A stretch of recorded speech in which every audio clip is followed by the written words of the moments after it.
ሰላም ጤና ይስጥልኝ የተከበራችሁ ተመልካችና አድማጮች የቻናል ቤተሰብ ተከታታዮች፣ አሁን የወጣ ደግሞ አዲስ ሰበር መረጃ አለ። ቅንቡላ እንደያዘ ወይም አርጂቢዲ የሚባለውን የቡድን መሳሪያ እንደያዘ የመንግስት ሰላም ጥሪ ተቀብሎ ገብቷል። አሁን በርካታው እየገባ የሚገኝበት ጉዳይ አለ። ሙሉ መረጃ ይዤላችሁ ቀርብ ያለው የትም እንዳትሄዱ። በሰሜን ጎጃም ዞን በባህር ዳር አካባቢ ሰላም ሲያውክ ከነበሩት መካከል አንሙት የያዛቸው ሻለቃ ተዋጊ የነበረ ተመስገን ብርሃኑ አድማሱ የተባለ የጽንፈኛ ቡድን አባል የጸጥታ ኃይሉ እጅ መስጠቱ በፋኖ አንድ አርጂቢዲ የቡድን መሳሪያ አንድ ቅንቡላ በመያዝ የመንግስትን ሰላም ጥሪ ተቀብሎ በባህር ዳር ዙሪያ ለሚገኘው የጥምርና የጸጥታ ኃይል እስከነ ሙሉ አርጂቢዲና የቅንቡላ እንደያዘ መንግስት ይዘርጋለትን የሰላም አማራጭ ተቀብሎ መግባቱ በዛሬው ዕለት ታህሳስ 4 2018 ዓመተ ምህረት ማረጋገጡ ታውቋል። ለኛ መረጃም የምንመለከተው አለ። አሁን አጠናክረን የመጣንበት መረጃ አለ። የትም እንዳትሄዱ። ይህ ታጣቂ በተለይ እዚህ በፊት እንግዲህ በወንጀል ተጠርጥሮ እስር ቤት ማረሚያ እንደነበር ሳውታሚ ተብሎ በሚታወቀው ማረሚያ ቤት እንደነበር መረጃው የሚያመላክት ይሆናል። ነገር ግን መንግስት በይቅርታ የዘረጋለትን የሰላም አማራጭ ለመጠቀም የያዘውን ሙሉ አርጂቢዲ የቡድን መሳሪያ እና እንዲሁም ተተኳሽ ቅንቡላ በመያዝ በሰላም መንግስት የዘረጋለትን የሰላም አማራጭ ተጠቅሞበታል ማለት ነው። እጅግ ደስ በሚል መልኩ ዛሬ በርካታ አዳዲስ መንግስት የዘረጋለችን ሰላም አማራጭ እየተቀላቀሉ ይገኛሉ። ከደቂቃዎች በፊት ዋልድባ ተብሎ በሚታወቀው የመንግስት ሰላም ጥሪ እንደተቀበለው እንደገቡ ዘግብ ያለው ሙሉ መረጃ እንደሚመለከተው አቀርብላችኋለሁ። በዋልድባ አካባቢ ሲንቀሳቀሱ የነበሩ በሀጎስ መስፍን ተብሎ በሚመራው የቡድን አመራርና አባላት የሰላምን አማራጭ በመቀበል በቀጠናው የሚገኘው 10ኛ እዝ አባልና ኮር በመብረቅ ክፍለ ጦር ከነሙሉ ትጥቃቸው እጅ መስጠታቸው በዛሬው ዕለት ተረጋግጧል።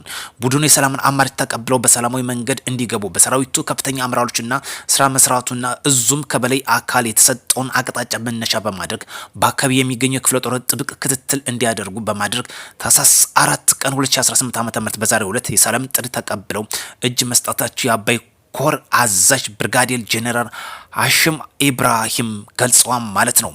167 ወዶ ገብ የቡድን አባላት እጅ የሰጡ ሲሆን በተለያዩ አይነት መሳሪያዎችና ተተኳሾች ይዘው ገብተዋል። የአካባቢውን ህዝብ በሰላም ለገቡ የቡድን አባላት አቀባበል በማድረግ ለሰላም ወዳዱን አስተዋይ ዘገባው እንደገለጹት በተለይ ደግሞ ይህ ቡድን አባላት ተጣጥቀው ሲንቀሳቀሱት የነበሩት እስከነ ዋና አዛዣቸው ሀጎስ መስፍን የሚመራው የቡድን እንደሰየሙት መሆኑ ተገልጿል። በተለይ ታጣቂ ቡድን ሲገባ የያዙትን ሙሉ ተተኳሽ መሳሪያና ሲጠቀሙበት ሲገለገሉበት የነበሩ ሎጂስቲክ በአጠቃላይ ከፍተኛ አመራሮች፣ የሀገር ሽማግሌዎች፣ የሃይማኖት አባቶች በተገኙበት እርክክብ እንደተደረገ ተገልጿል። ይህን የሰላም አማራጭ እንዲጠቀሙ ዋነኛ መንግስት የደረሰውን በአማራ ብሔራዊ ክልላዊ መንግስትና የአማራ ፋኖ ህዝባዊ ድርጅት የተፈራረሙትን የሰላም ስምምነት መሰረት ማድረግ እንደተቀብለን አምነንበት እንደገባን ገልጿል ማለት ነው። ሌላኛው ከምንመለከትበት በተሳሳተ መንገድ ጫካ ገብተው የቆዩ ታጣቂ ኃይሎች የመንግስት የሰላም ጥሪ ተቀብለው እየገቡ መሆናቸው ተገልጿል። በደቡብ ጎንደር ዞን ሊቦ ከምከም ወረዳ የሚካኤል ድብረሃና አምቦ ሜዳ ቀበሌዎችና በዙሪያው ሲንቀሳቀሱ የነበሩ ታጣቂ ኃይሎችም የመንግስት ሰላም ጥሪ ተቀብለው ለወረዳው እየገቡ መሆኑ ተገልጿል። ታጣቂ ኃይሎች የሰላም መርጠው የገቡት የሀገር መከላከያ ሰራዊትና 74ኛ ክፍለ ጦር የወረዳው ሰላም አስከባሪ ኃይል በአካባቢ ያደረገውን ህግ የማስከበር ስምሪት ተቀብሎ መሆኑ ተገልጿል ማለት ነው። ውድ ቻናል ቤተሰብ ተከታታዮች በዛሬው ዕለት ሊቦ ከምከም ዋልድባ እንዲሁም ባህር ዳር ዙሪያ ሲንቀሳቀሱ የነበሩት መንግስት የዘረጋላቸውን በብዙ አቅጣጫ እንግዲህ እየተቀላቀሉ ይገኛሉ። እንኳን በሰላም መጣችሁ፣ በሰላም ሀገራችን እናልማ፣ ከጦርነት የምናመጣው ትርፍ የለም፣ ለዋተላላኪነት አንኮንም ብለን በማለት መንግስት የዘረጋውን የሰላም አማራጭ እስከነሙሉ ትጥቃቸው ገብተዋል። በዋልድባ ብቻ 167 እስከ መሪያቸው አደረጃጀታቸውን እንደያዙ ብርጌዳቸውን እንደያዙ መንግስት የዘረጋውን ሰላም አማራጭ እየተቀላቀሉ ይገኛሉ። አሁን ፋኖ የሚሰጠው መግለጫ ከመግለጫ የዘለለ መሬት የወረዳ አለመኖር በግልጽ የሚያሳይ ነው። ሰላም ለሀገራችን ያድርግ፣ ሰላም ይቅደም። ጦርና ጦረኝነት ለሀገር የማይጠቅም ጉዳይ ነው። በተለይ ልዩ ከሚያደርገው በባህር ዳር ዙሪያ ሲንቀሳቀስ የነበረ አርጂቢዲ የሚባለውን ተተኳሽና እንዲሁም ቅንቡላ በመያዝ መንግስት የዘረጋለትን ሰላም ጥሪ በዛሬው ዕለት አስረክቧል። በዚህ ብቻ አልቆመም። በጎንደር እንደቀጠለ የሰላም መንገድ እየተቀላቀሉ ይገኛሉ። ይህም እንግዲህ የተመለከተ የተለያየ መግለጫ እየሰጡ ይገኛሉ። በተለይ መንገድ እንዲዘጋ እያደረጉ ነበር። መንገድ ቢዘጋም ባይዘጋም ግን የሰላም ጥሪ እንዲቀላቀል አንድም የገደበው ነገር የለም። ትናንትናም ገብተዋን ዛሬም ይገባሉ። ነገም ደግሞ ያልገቡት ቀሪ ታጣቂ ወንድሞቻችን እንደሚቀጥል ሙሉ እምነታችን ነው። በዛሬው ብቻ በርካታ ታጣቂዎች ገብተዋል።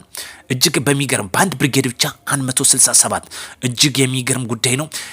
በተለይ መንግስትም የሰላምን አማራጭ ለሚቀበሉ ኃይሎች የታድሱ ስልጠናም እየሰጠ ይገኛል። በዚህ ብቻ አይደለም፣ የመቋቋሚያ ድጎማ ይደረግላቸዋል። በሚፈልጉትም የጸጥታ መዋቅርም መሳተፍ እንደሚችሉ መንግስት ቅድመ ዝግጅት አድርጎ ይገኛል። በተለይ በጸጥታ መዋቅር ውስጥ ለመሳተፍ ለሚፈልጉ መንግስት ቅድመ ዝግጅት አድርጓል። እንዲሁም ደግሞ ተመልሰው በራሳቸው ህይወት ለመምራት ለሚፈልጉ ደግሞ መንግስት በድጎማ እንግዲህ የሚፈልጉትን አቅጣጫ ምቹ ሁኔታ እየፈጠረ ይገኛል።